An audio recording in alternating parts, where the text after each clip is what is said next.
First up is Lisa Garrity, who will be followed by Susan Dreisch.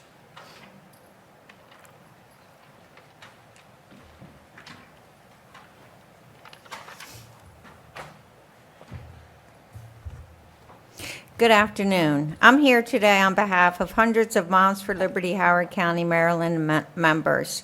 I'd like to educate you on what can happen to the children that you are pushing down the pipeline to cross-sex hormones and gender mutilation surgery. Here are two stories from detransitioners, people that thought they were the opposite sex, but then changed their minds.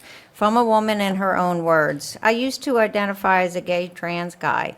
Later in life, around 26 years old, I realized it was from unresolved sexual trauma as a child and a weird fascination of Twinkie gay guys, especially from my yaoi obsession as a preteen. Now, wherever I go, I get called a he, even though I have long hair, wear makeup, and wear feminine clothing. I was on hormones for 4 to 5 years and had top surgery at 18.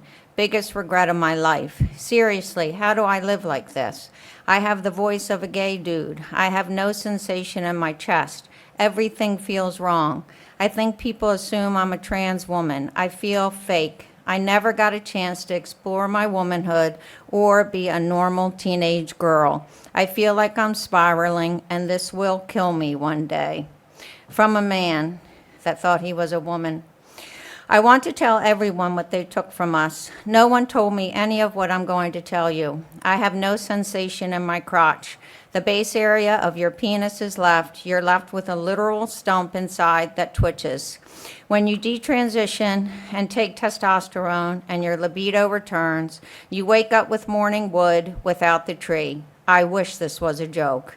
And that's something that will never come back, and one of the reasons why I got surgery in the first place, because my sex drive died about 6 months on HRT, and at the time I was glad to be rid of it. But now 10 years later, I'm realizing what I'm missing out on and what I won't get back. My neo-vagina is so narrow and small. When I use a dilator, I have random pockets of very much pain. It takes me about 10 minutes to empty my bladder. It's slow, painful, and it dribbles and leaves me soaked.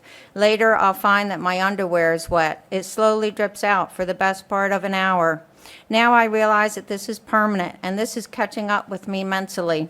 During transition, I was obsessive and deeply unwell. I cannot believe they were allowed to do this to me, even after all the red flags. I wasn't even asked if I wanted to freeze sperm or if I wanted kids. In my obsessive, deeply unwell state, they just nodded along and didn't tell me the realities of what life would be like. This isn't even half of it. This is grief and anger. F everyone who let this happen, unquote. I urge you all to check your conscience and be bold enough to stand up for what you know is right. Thank you. Next up is Susan Dreisch, followed by Chizit